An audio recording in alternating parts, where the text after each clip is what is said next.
Good morning everyone and welcome to Learning Technologies Autumn Forum. Today covers some of the themes that you saw in the May event, and it is slightly more informal and a shorter, more interactive day and sessions. And a date for your diaries: the Learning Technologies Forum next year is May the 3rd and the 4th, again here at Excel, so we'd love you to join us and put that in your diaries, as I say. A little bit of housekeeping. Firstly, we know there's some problems with the badges. So if you've printed your badge at home, it will have your session titles on. If you printed it here, it won't. However, your email from Closer Still Media will have those titles on your badge, or in your email rather. And a little bit on those sessions as well. If you've booked into sessions, they will be on your badge, as I say, if you've printed it at home. If you would like to move around and go into other sessions, there are some spaces. However, sessions 3 and 4 are pretty fully booked. So if you do change your mind and you want to go into other sessions, we will do our best to accommodate you, but you might not get in. It will be people that have got the printed out bit or the email that will get priority to go into those sessions. A little bit about food and drink today, the important thing. There's tea and coffee available in the conference area, and also in the exhibition there are catering sections there. And on the exhibition, when I'm talking about that, there are over 40 free seminars that you can attend as well through the day. The sessions today are about an hour, and then you've got 45-minute break in the morning and the afternoon and an hour at lunch. And the day's running from 9:30 until 4. But to come and join us for a drink at 4 till 5 in the exhibition area, and the exhibition's still on then, the drinks are on us. So do come and have a drink with us. So you are currently in room 4, and you've probably seen the signage. There's sort of an L shape that you can walk to the other exhibition and conference rooms, and the sessions are all on the board as well, and also the free seminars by the exhibition hall. So I'm going to now introduce you to our speaker today. It's Dr. Hannah Gore. Delighted to welcome you. Thank you.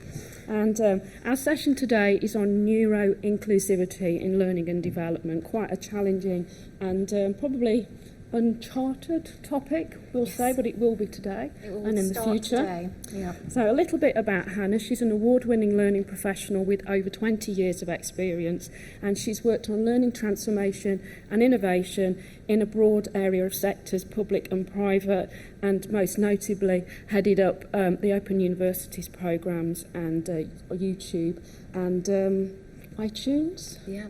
As Kindle, well. all Kindle. sorts. Busy girl.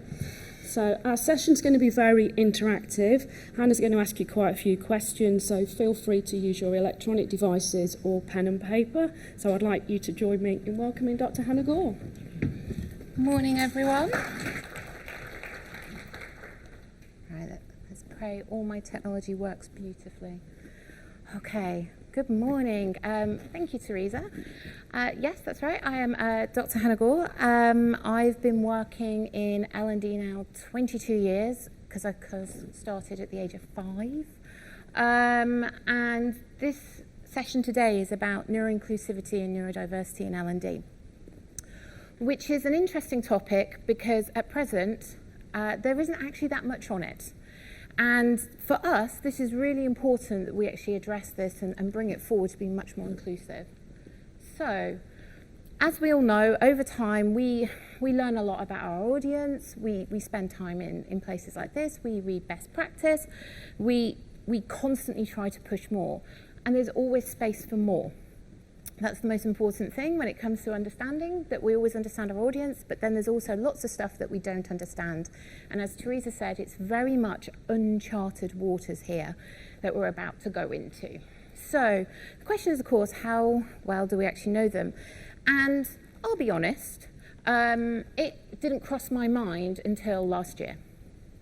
Absolute truth. During the pandemic, I had a lot of friends that were diagnosed as being neurodiverse. They were at home, they weren't masking, they weren't displaying neurotypical symptoms, and a whole suite of my friends actually got diagnosed with different forms of neurodiversity. And then in May, I was sitting here, just the other end of the Excel, in Learning Tech, and the keynote was talking about the importance of diversity. And I was sitting there and I was nodding and saying, yes, diversity is massively important. But they were talking about gender and age and socioeconomic backgrounds, the usual things that we talk about when we mean diversity, all the things that we have in our diversity L&D right now. But you never mentioned neurodiversity. And a little trigger went off in my brain, and I was like, oh, okay, it's just because I've spent so long talking to my friends about it that my brain went click. Well, what about that? So I whipped out my phone and I messaged all my friends that I knew that were either being currently diagnosed or had been diagnosed, and asked one very simple question: what's workplace L&D like for you? And the major response I had back was, not ideal, it's pure hell, I don't like it, it replicates school, I didn't like school. And so I thought, okay, this is something that we really need to look into, because we're currently underserving potentially a lot of our workplace population. So I started a piece of research to look into this, and anyone who reads into neurodiversity know that there are some books about how to parent a neurodiverse kid, which is absolutely fantastic. There's a couple of books that talk about neurodiverse people in the workplace, you know, how to hire them, how to manage them. And then when you flip to the section about onboarding, it says you have to onboard them, and then it goes dead. And then you think, okay, so what do you do with them after you've onboarded them? How do we train them? How do we develop them? How do we accelerate their careers? How do we make them the best versions of themselves? And there's nothing there at all, which surprised me. So I skipped back and I went and chatted to some of my friends who are SEND teachers in special needs schools and said, okay, what's it like for you? What does the research look like for special educational needs? And they said, well, we have a couple of papers, most of them are 30 years old. There are about a handful of boys in teenage years, if not slightly younger, and that's it. And I was like, right, so, and they just basically say, take more time and manage them this way. In the same way, the parenting book, but for teachers. So I was like, okay, it's really missing a gap here. And this is a huge problem. So I decided to undertake a piece of research. I can't help myself. And the research comes in several parts. So I'd really love it today if you can help me with that research. I'll be unpacking things as we go, but I would love your thoughts and ideas. So if you wanted to use the lovely Wi-Fi that's available in the conference, if you go to slido.com and then put in hashtag for our session, T4S1. Thank you, everyone. You can also download the app. It's also handy, but you can also go to the website. Then we'll be unpacking your thoughts and ideas as we go. So I'll be telling you lots of things, but also as well, it's a chance for me to capture data from the L&D world about your experiences with working with and developing neurodiverse people. What this will then do, and I have to use my phone for this as well, so I have to walk with several devices in my hand. What this will then do is actually feature in a larger piece of research. Now, everything you tell me inside Slido is completely anonymous, you'll be happy to know. There is no right and there's no wrong answers. I'm just looking for understanding people's opinions, understanding what's done at present, understanding people's awareness. So there's no right or wrong answer in this, and to be honest with you, there can't be a right or wrong answer, because our diversity training in all our companies doesn't include neurodiversity. So unless you're actually in contact with somebody who's neurodiverse, chances are you've never actually developed your knowledge in this field before. So if you can hop on, and I'm going to pray that everything works now. She says. All right. Okay. So the question is, and you can also scan the QR code if you're a QR code person. What do you think neurodiversity means? Like I said, there's no right or wrong answer in this. You can type whatever you like, and the answer can also be, I don't know. That's perfectly legitimate to say. And then the answers will pop up on this screen completely anonymously. We've got 8 people typing right now. Thank you very much. There's lovely 8 people in the room. 11, it's going up. And like I said, there's no right or wrong answer here because the field is so new. Publications, as you will see as I talk through this presentation, are all in the recent last couple of years. So, how brains handle info? I don't know. Ability to understand and divergent thinking. How we proceed in the world. Oh, I quite like that phrase, actually. That's quite a nice one. we have? Unusual brain function, people are different. Now, if you see anything else that you agree with, you can also type exactly that, so you don't have to come up with new, exciting words. I know it's early. I know we all haven't had a coffee yet. I've been drinking coffee quite some time. Differently wired brains. Oh, this one's definitely rising. So we've definitely got differently wired brains. As I've got 6 more people typing, I won't cut you off. I'll let you type, don't you worry. There we go. So we're definitely going for a differently wired brain. And that's the truth of it. So what it basically means is that there's different types of functions, and they've categorized this into 2 pathways. We have neurotypicals, A, B, C, 1, 2, 3, and then we have neurodivergence. And the neurodivergent pathway can go in any direction at all that that pathway wants to go in. Their brains are just wired differently. That means that they look and see the world, relate to other people, understand other people, perceive things completely differently to a neurotypical. So just as there's like different eye colours in the world, there's different ways that our brains are wired. So it's not unusual. It's just something that, again, like I said, we haven't actually thought about before. Just to let you know as well that if you are on the app, or if you look, there's also a tab. You've also got live QA. That will drop me any questions at the end. You'll be happy to know, and you can also tweet me as well. So then, how disabling is the L&D environment for a neurodivergent person? It's just a nice little click, you'll be happy to know, much easier. But how easy do you think they find it to navigate this world?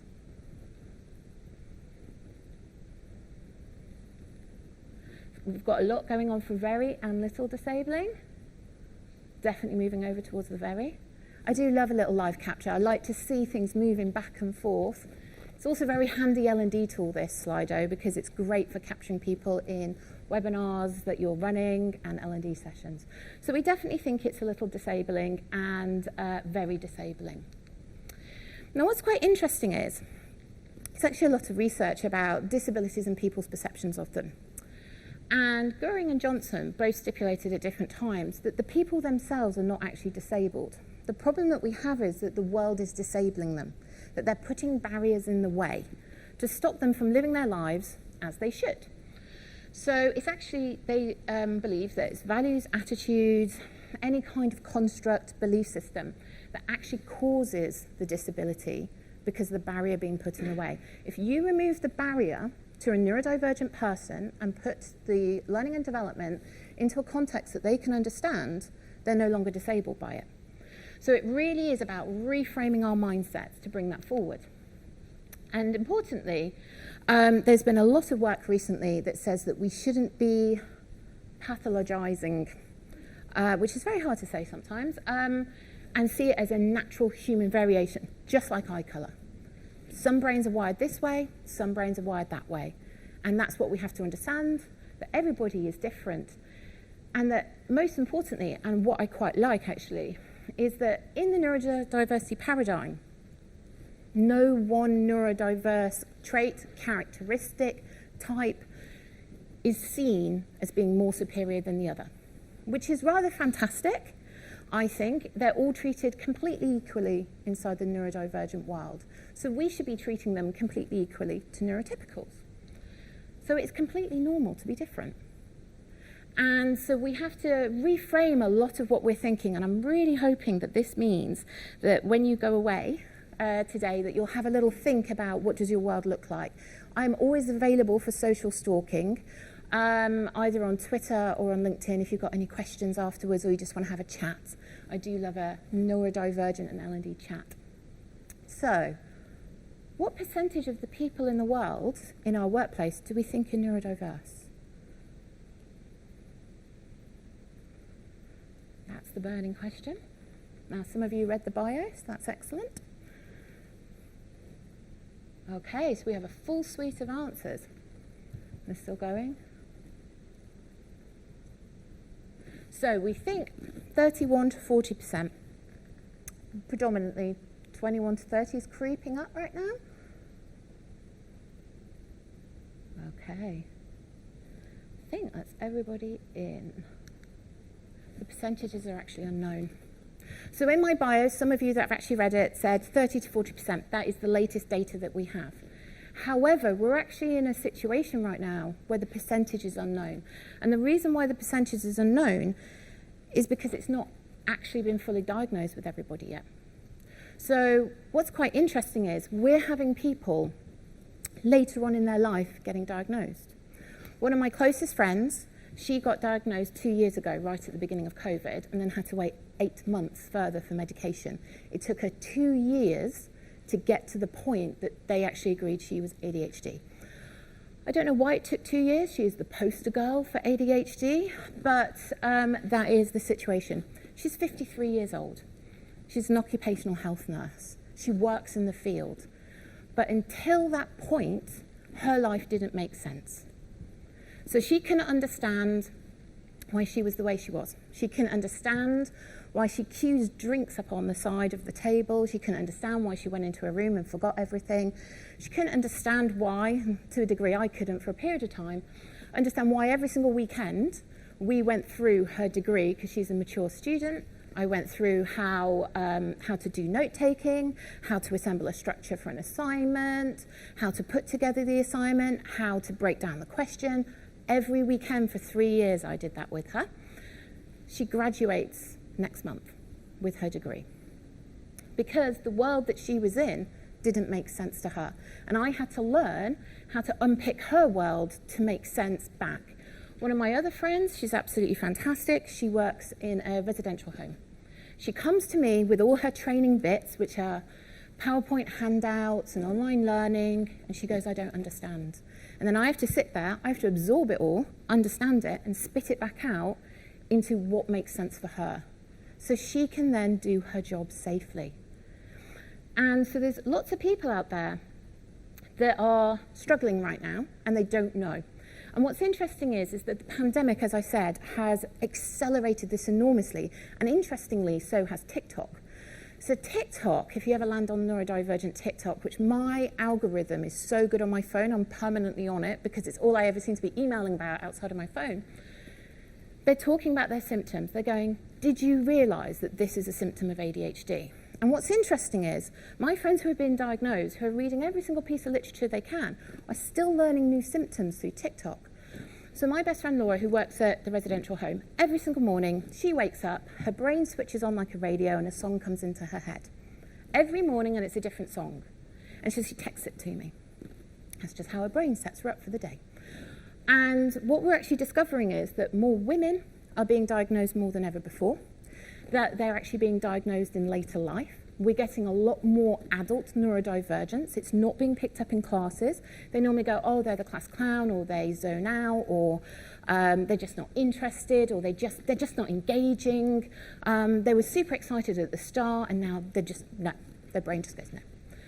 And so they're actually learning in later life. And the reason is because predominantly, and ADHD and autism in particular, the research is a classroom full of boys 30 years ago, and there is nothing on any other gender, not one thing until recently. So it's this unknown thing, and what's quite interesting is neurodivergency can be hereditary. So they go, well, doesn't everybody do this? I grew up like this. I'm going, no, your whole family may be neurodivergent, different neurodivergences, but could all be neurodivergent. That isn't neurotypical behavior. But they just assumed it was because everybody around them did it. They also mask. So, for example, if you put a neurodivergent with a neurotypical, after a while, the neurodivergent may shadow and mask their behavior and take on the neurotypical behavior to fit into the world. It's their brain's survival zone. Interestingly, a neurotypical can potentially go the other way and start to have what's known as neurodivergent tendencies, which the Gen Z population on TikTok call neuro-aligned or neurospicy, which I think is a rather fantastic term. And so you have these replications happening all over the place. So it's very, very difficult to spot. And on top of that, we also have potentially now a new piece of research that's come out and said, well, if you're diagnosed with PTSD and your brain has shut down, sometimes it displays neurodivergent tendencies to survive, to rewire their brain to become a new brain.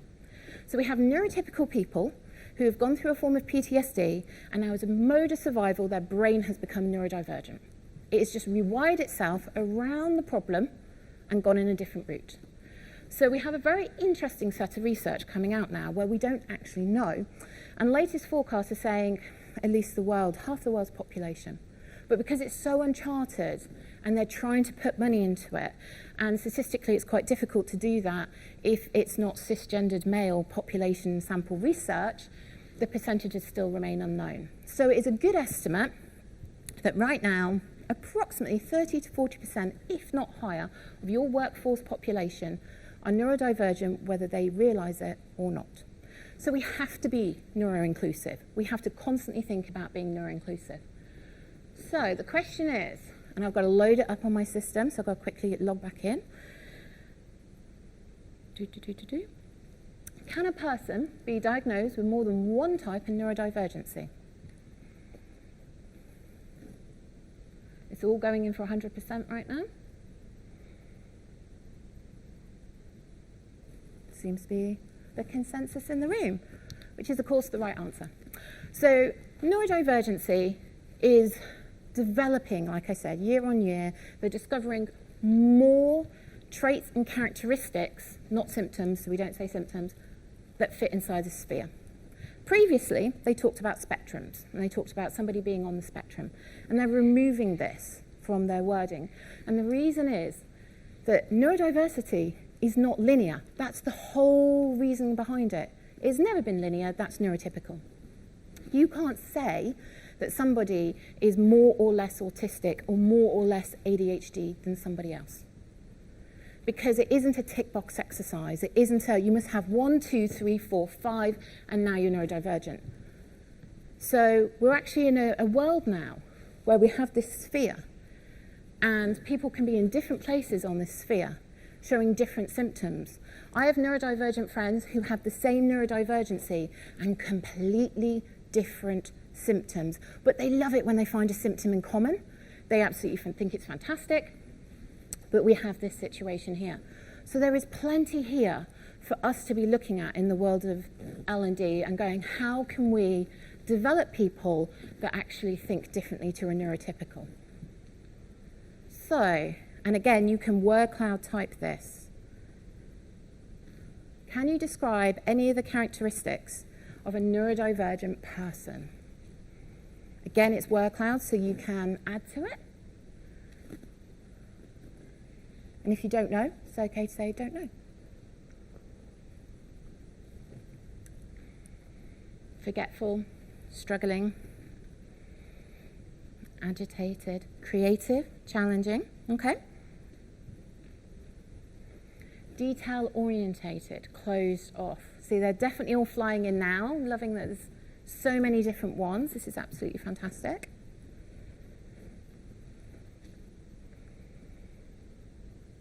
Forgetful, mood swings, low attention span, energetic. My friends would agree with that one, especially at certain times of the day. Chaotic, busy. Let's wait, a couple more people are typing.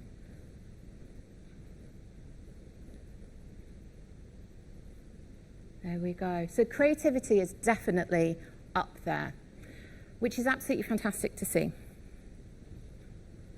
So this is an example of what some characteristics look like. I could only put 2 up, as you can imagine. If I put up the whole sphere, you wouldn't be able to read it. But these are 2. And these are 2 that are most commonly diagnosed.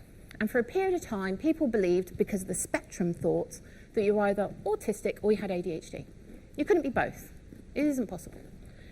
And what they actually said was, autistic people love a list. They like programming. They like routine. They like to know where everything is. ADHD people, they were saying, don't. They thrive on the chaos. They love the fact that they don't know what they're doing. They love the experience, the adrenaline of a last-minute deadline. they can also get absolutely petrified by that last-minute deadline. And what's actually quite interesting is they are not only driven by the deadline, but they're also petrified by the deadline at the same time. They know they've got to get it done, but they also fear it, and it actually causes something called paralysis. So deadlines are great, but also bad. And what you have to learn is with ADHD is a constant paradox moving between fully energized or being completely tied on the sofa. They are literally opposite ends. So I read recently and said to my ADHD friends, because they have, two of them have paralysis, whereby if you put in an appointment at 3 o'clock in the afternoon, they won't do anything all day till they get to 3 o'clock in the afternoon. I'm like, for the love of God, please put them in the morning. It would be great if you could. And they go, oh, I really want to clean the house, but I also want to sit on my sofa. And I watched this fantastic TikTok that says, but if you wear your trainers inside the house, your brain will tell you that you have to go do something and you're more likely to clean the house.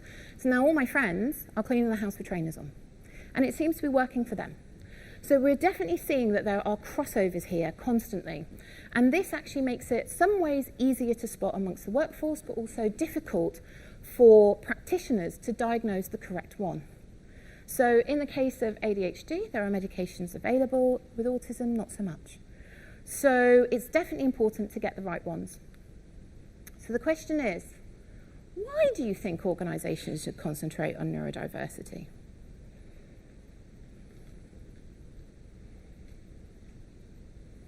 That is the burning question. It's worked okay so far, people are doing their training, can't be that bad, but is that real, or do you think they should actually? Inclusivity and inclusion, acceptance, untapped potential. Got some people typing madly, I can see at the top. Loss of human capital. As somebody who works in talent, I head up the talent at CV Library at present, I can absolutely say, yeah, loss of human capital. Different point of view, giving everyone the best chance. Definitely. Untapped potential is something that it is our job, it is our lifestyle, is to tap into. So absolutely. And counter-groupthink. I love counter-groupthink. Groupthink is always a problem when you're working in groups, especially focus ones. There we go, 5 more people are typing. 4, 3, 2, 1, done. Absolutely. Good for mental health. We talk a lot about well-being. We talk a lot about Mental Health Day. It was World Mental Health Day this week. But how many companies paid attention to the neurodivergence inside their organisation? How many companies actually sat there and thought, okay, it's more about not just saying it's okay not to be okay. Because the truth of the matter is neurodivergents are perfectly fine. They are absolutely okay because it's okay to be different. So World Mental Health Day and the way that it's pitched inside a lot of companies doesn't actually fit with the neurodivergent world, yet every single day neurodivergency can affect someone's mental health. So the challenges inside the workplace are that neurodivergent people may or may not be indirectly or directly discriminated against. Now, they're actually protected by law. Underneath the Equalities Act, absolutely sits there because it is considered a disability underneath law. So if, for example, you have a neurodivergent person in your organisation or people, and you're saying, do you know what, they were fantastic when they started, they were off like a rocket, but now they're just not feeling it, they've just not got the drive. That means their hyper-focus is gone. Their brain is gone, this is the most exciting thing in the world, and then the brain's gone, yeah, no, we're done with it now. And there is no way to switch that switch back on.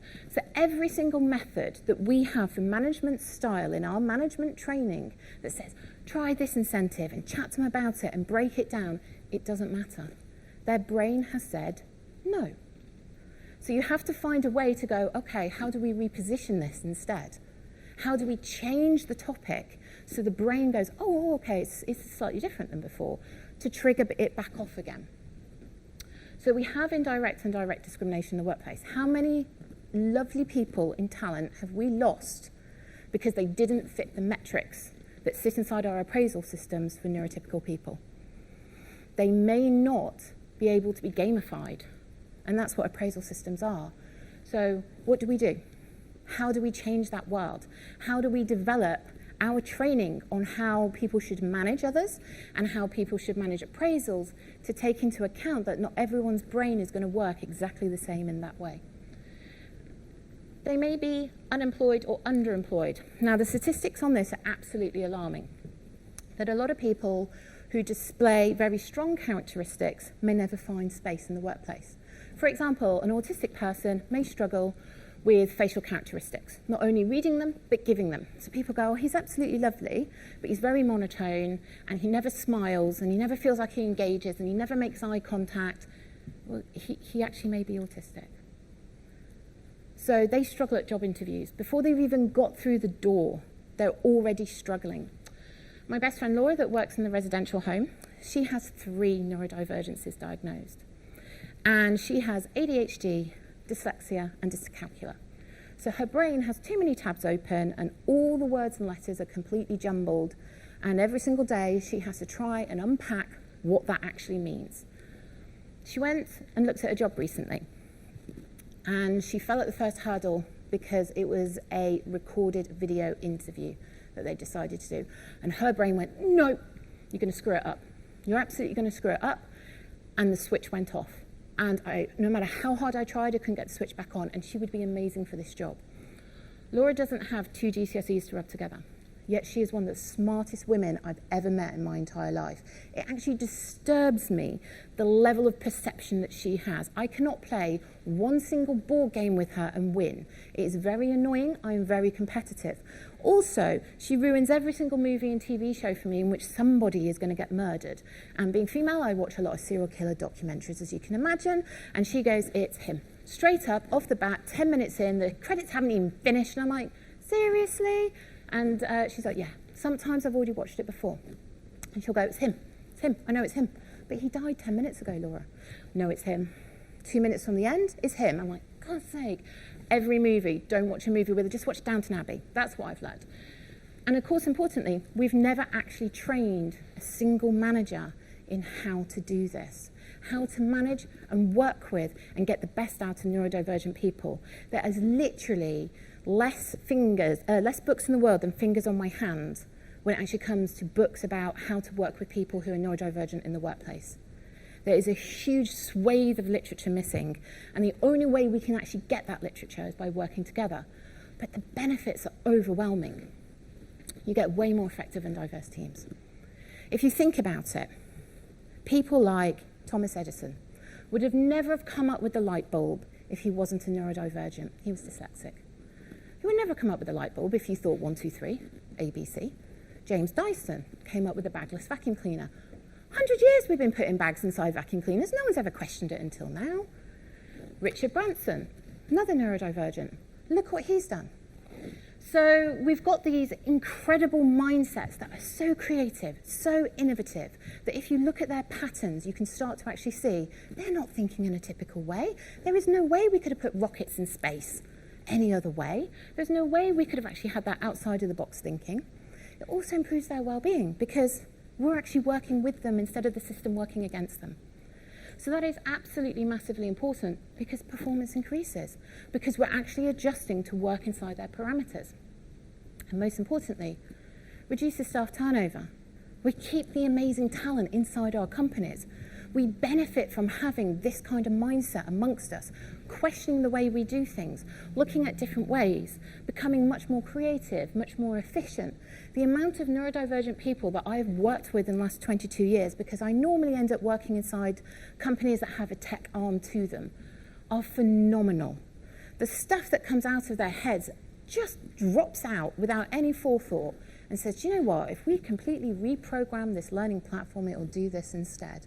I created stuff, even going as far back as 10, 15 years ago, that still isn't mainstream because of the people that I worked with. And it was so annoyingly not mainstream, it couldn't get adopted because the systems couldn't support it. So they have to backtrack and then work out, okay, how do the systems actually support it? So we get a much wider talent pool. And interestingly today, Scottish Water posted on LinkedIn that they're actually giving their interview questions to their candidates before the interview, 1 week before. Phenomenal. Let them have time to prepare. Nothing worse than putting somebody on the spot. This isn't a test. We're not trying to catch them out. We actually want to see them at their best. We want to see a portfolio. We want to see the types of work that they've done. There's nothing worse than going for a job interview, being asked a question, you've come up with the answer, and then you've walked out the room and gone, oh crap, I could have actually given them this project or this piece of work or this award. It's about showcasing. We widen the talent pool. So, important question now, which types of L&D do you think neurodivergents struggle with most? Of all the things that we've ever created in our lifetimes and all the platforms that we've done it in, which ones? Do you think they think, this is not going to work for me? I just don't understand it. I just can't get to grips with it. I just can't engage with it. As somebody who wrote their doctorate in engagement data about 5-6 years ago, this one really gets to me, because all this time we've been creating stuff that is neurotypical, and then we've been measuring engagement rates and completion rates and being obsessed with them, when all the time we've missed out on opportunities. So in my doctorate I wouldn't suggest reading it, it's very long. If you ever want to, just read the introduction and the conclusion. The rest, it's not important. But I looked at engagement data, not completion data, because I wanted to know what people were actually doing with the content. That to me is more important. Just because I've read only 4 pages of something doesn't mean I don't understand it, doesn't mean I didn't get what I wanted. Nowhere else in the world do we actually obsess about completion data than with this, with learning. A cook, a chef, a Jamie Oliver, Nigella Lawson, and absolutely anyone does not sit there and have sleepless nights about whether or not everybody's done every single recipe in a linear order inside their recipe books. They never have. An artist has never gone, oh God, I wonder if everyone's actually listened to every single song that's ever been on my album. They just don't. But we're obsessed with it. So as you can see, long pieces of text, very long boring videos, out of context learning, e-learning, that's a bit of a problem, that's what we're pretty much working. Exams, absolutely, online courses. As you can see, the list goes on. Potentially, they struggle with a lot of things. So these are the challenges. In a nutshell, I'm still working on this piece of research right now. This is beta research. Reading and writing, whether on paper or on screen. Neurodivergents prefer pastel backgrounds. They can read better on them, they can absorb the information better on them, and they can retain it better when reading on pastel. How many of us use pastel as our background colours of choice? We may use white quite a lot, doesn't work for them. Sometimes we use black, is a little bit better, but pastel. Pinks, soft oranges, soft greens, that's what works. We also have as well personal organisation skills. We have self-directed learning now, we have online learning. But what happens if you're paralysed and motivated by the deadline? What happens if you're paralysed and motivated by the percentage at the top of the screen? How do you do it? Engagement content varies wildly. If they love it, they will consume everything on it. One of my friends is obsessed with everything to do with Egypt and ancient Egyptians. There is nothing she doesn't know. Ask her about ancient Greeks, doesn't care. So you've got to have that as well to understand, because they can easily become frustrated. And we may see it all the time and they're going, I just don't get it. And that's because it's not written for them. They may struggle with linear structures. How many of us use storytelling? I'm doing it right now. We're using storytelling to get from A to B to C to D. It doesn't work for them. Their brain is skipping to D before you've even finished A. So they may actually need extra time to complete tasks as well. But we have to motivate them through that. They have time blindness, huge problem. This will only take me 5 minutes to do, 6 hours later, still doing it. Poor memory retention. Like I said, every single weekend for 3 years, I sat online with my friend to help her with her assignments. A neurotypical person would have got it and retained it. She is a poster girl for ADHD. She couldn't. For the love of God, it didn't matter how many times we wrote it down. It didn't matter how many bullet points we did. We had to keep on going. They have problems with letters or numbers, and they get overstimulated. And overstimulating works again in 2 ways. One, it can be super exciting, they can be super hyper-focused, or it can be overwhelming and the whole lot shuts down. So you have to be careful how you trickle feed their learning, especially when it comes to onboarding plans. When they go, hiya, you've just joined the company, please come in. Here's everything you need for the next X number of weeks. And they go, oh my God, it's too much. So what should we do?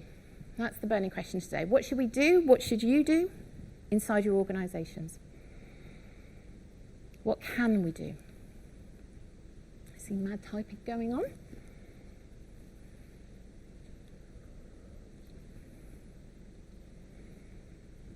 talk to people. Ooh, a UDL approach, and plan for it. Educate ourselves, absolutely. So glad you're all here today. Absolutely doing research. And like I said, it is frustrating the lack of research right now available. We are having to carve this pathway ourselves. I literally get so annoyed at the distinct lack about L&D and neurodivergency. Absolutely ask them. Train everyone, absolutely. Go back, look at your diversity training. See what it includes, see what it should include. Start there. Have campaigns inside organisations about neurodiversity awareness. We've just had Mental Health Day. You know, we have mental health awareness weeks and months, but we should always be doing it throughout the year, all the time. And listen to understand, absolutely. I am learning so much from my friends. The things that they tell me are fascinating because no two people are the same. And that is the beauty in some ways of neurodivergency, but also can be complicated when you're trying to design something. And the answer is one size never fits all. Got one last person typing, and there we go. Definitely ask them. And yeah, neurodiversity advisory panels. We have diversity panels inside companies right now, but we're talking about the types of diversity that we've always previously talked about. We don't have neurodiversity panels. We don't have people there going, okay, but if our world looked like this, if you broke down our day like this, even the working day, the working week, when they take breaks, how they're doing their work, the length of meetings, everything about it changes. So, this is what we should be doing. Because underneath the Equality Act of 2010, we are duty bound by law to make what is considered reasonable adjustments. Everything we do now is neurotypical. There is no reasonable adjustments in this world for neurodivergent people. They can't be considered neuro-inclusive until that point. And our mindset is we should expect people inside our organisation to be neurodivergent. If they're now saying 30 to 40% and potentially higher, that's at least half your workforce right now. Unknown or known. And can they talk openly about it? So I have people in my organisation. I moved to CV Library a month ago. Inside my organisation, because I talk very, very openly about diversity as part of our HR and L&D campaigns, have come to me and told me that they've been diagnosed or they're on the route to be diagnosed. And then I'm in a meeting with somebody else because I'm head of talent there, and they'll say, oh, we had a problem with such and such this week, and they said this. And I'm like, yes, because that is one of their traits. They know black and white. They will say what they're thinking. So we have to work with that. And I'm having to retrain the entire management suite of an entire company to think differently. So what does neuro-inclusive L&D look like? If we could wave a magic wand, if we could go back to our workplaces, fix the hit button, what would it look like? And that's the hard question. This is completely uncharted territory. And everyone's gone really quiet and they've stared at the screen instead of at their phones for the first time ever. Alternative learning routes, tailored. It is a very, very long road. We're literally at the start of this. Transcripts, absolutely. Bespoke, absolutely. And there's nothing wrong in having different versions of L&D. There's nothing wrong in only ever producing neuro-inclusive L&D. Because for a neurotypical, it doesn't matter what colour the background is, but for a neurodivergent, it does. For a neurodivergent, it matters which words are bolded. It also matters which parts of a word is bolded. So if you have somebody who is ADHD or dyslexic, and you bold just the second half or the first half where the access is, where the accent is on the word, they read it better, they read it quicker, they retain it more. There is so much out there that we can just adapt, where a neurotypical wouldn't even bat an eyelid to. But for a neurodivergent's life, it gets so much better. So these are reasonable adjustments that I've been putting together on my research. I'll stand out the way because some screens have popped up to take a photograph. And this is the world that we're looking at. So we have to change our world. We have to then develop the learning and bring it through. Because as I said, it doesn't matter to a neurotypical. They're going to learn it anyway. Their brain is wired to do that. But a neurodivergent world is brain wired this way. So I just let everyone who's taking their photos take their photos, because I hate it when someone clicks past and you are just taking the photo. It's the worst thing in the world. We are almost there. So this is what our world looks like. Now, this needs a lot of exploring because this, of course, varies from company to company as to what you already have inside your organization. But these are some of the things. So what does this mean? Well, I'm on a massive journey on this one. So I'm capturing live data with this one here. Thank you very much. It's really good for me. And I'm looking at surveys with a fantastic organization called I Am Paying Attention. Now, if you have any neurodivergent people inside your organization, this is a shameless plug for them. I am no way an influencer. I am just saying that they are a fantastic organization. You'll find them on Instagram. And it's run by 2 women who are ADHD and autistic ADHD. And they created a world for adults that makes sense. And they have lots of lovely downloads. They have books that you can get. They have planners. They also have, very interestingly, if you click on it, a workplace crib sheet to help a neurodivergent person come into the world of work and then work out how to negotiate and how to talk about the things that they need and for them to do their job underneath the 2010 Act. I'm talking to lots of people here, and then I'm putting it all together because that's what people with doctorates do. They can't help themselves. They love a bit of data. And then we're testing the creations through best practice with the I'm Paying Attention community. So I am surveying them. I'm giving them all the survey questions before they click onto it because of the same reason it makes them nervous. They may not engage if they don't know if they're going into the unknown. So I'm giving them an A/B test, a standard piece of written content versus a neuro-inclusive piece of content to see which one works better and why. Raising awareness in places like this, and then I'll be back in LT23 in May to give you all my findings, to give you what the world actually looks like. I can't get all the answers overnight, as you can tell. I am literally in a black hole of data, but this is what my world is currently looking like, and this is what we're shaping it up to be. So when I come back for LT23, you'll be able to see what looks like a good example of a neuro-inclusive piece of learning material, what the data of, now she has 100,000 followers on Instagram.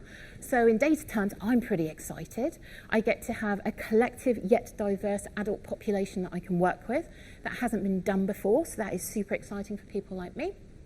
And we'll actually have meaningful data that we can actually work with. And I'll have much more evidence to give to you guys about what can actually be done inside your workplaces. So that is me. And I've got time for questions. I've managed to time it just right. But I will say I am completely socially stalkable. I am happy to be socially stalked because I love all things talent, HR, L&D. My lovely chair and I have known each other for years. She knows I can never shut up about it. But track me down. Message me on LinkedIn. Message me on Twitter. Email me.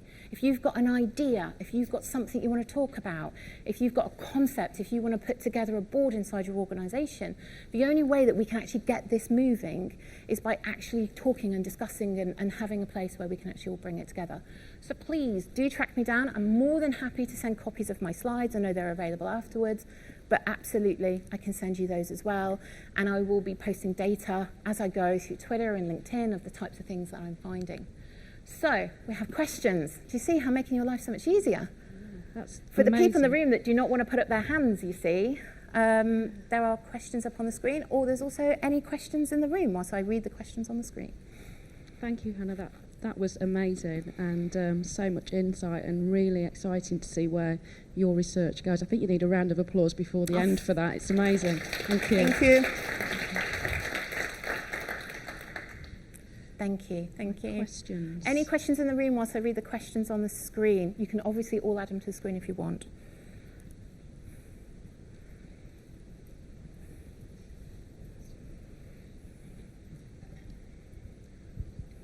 Hello, I'm Eirik from Norway. Hi. I tried to write a question, but I couldn't find the words, so I try. Is there some degree of stigma related to neurodivergence, and will this make it difficult to get an overview of the neurodiversity in Yes. in an organization? Yeah, there's stigma on both sides. So we're in a very difficult position whereby people who are neurotypical, who have never had their brain think in a different way, there's definitely a rise, and you may have seen it on social media. Oh, everyone's talking about mental health illnesses these days, and everyone's talking about this. And, you know, back in my day, we didn't talk about this sort of thing, and I turned out absolutely fine.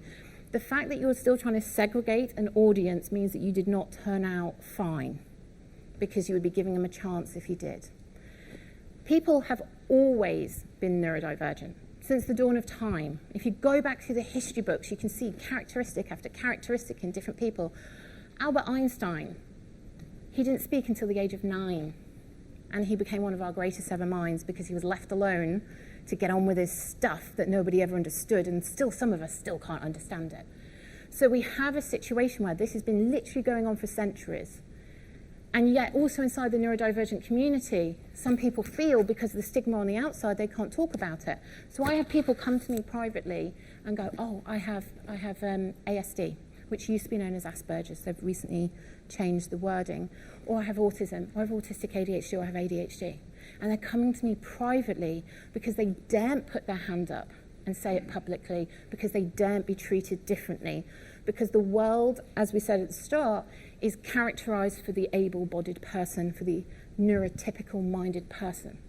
So they're always on the fringes. I will say, though, I absolutely adore young millennials. I'm an elder millennial, or a geriatric millennial, if you listen to my niece. She's Gen Z and very, very savage. But they're talking much more openly. If you look across social media, they're talking much more openly. This is absolutely fantastic. Organizations picked up on it, but in lip service, and now they're beginning to understand it because they're seeing the data. So it is getting there, but we have to have awareness campaigns inside our organization. And we have to remove the title, "It's okay to not be okay," because we're presuming these people are not okay. They're perfectly fine. And that's the thing that we have to think about. TikTok, absolutely, it's very interesting. Symptoms and spectrums are still terminology that is being used. And we still have terminology from like 100 years ago that we still use. For example, I used to work in prisons and people still say wardens, and they haven't been that since 1912.